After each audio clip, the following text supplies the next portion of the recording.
As far as the reason for the 99th, now I want you to understand this is my own opinion, but it's other people have the same opinion. In the beginning of the World War II, I'm sure that you're all familiar with the Manhattan Project, the building of the atom bomb. Well, Hitler was not quite stupid. The reason he wanted Norway for a very specific reason.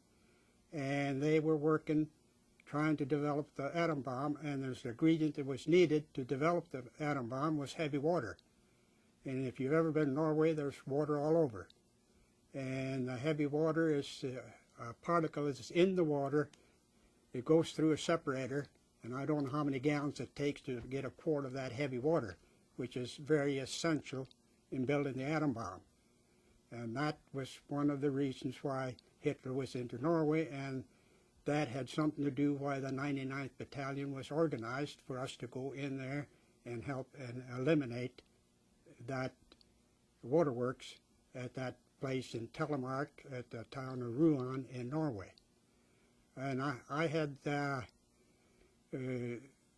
they couldn't bomb it too heavily because most of the power of Norway come from that plant, so they couldn't blow up the entire plant. But they did do a lot of bombing.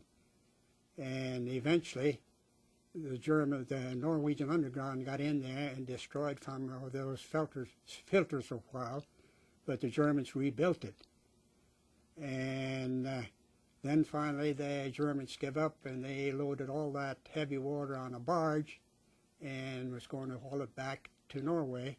The Norwegian underground got on board and set the demolition charges when it got out in the middle of that fjord, which is thousands of feet deep, and blew the barge up.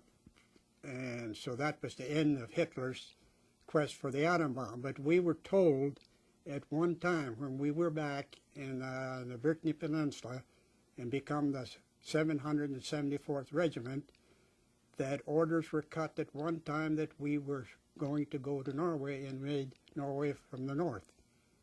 And for 48 hours, but after this bombing and that went on, they found out it wasn't necessary, so we went back to, that's when we went back to Germany and become part of the CIC, the Counterintelligence Corps.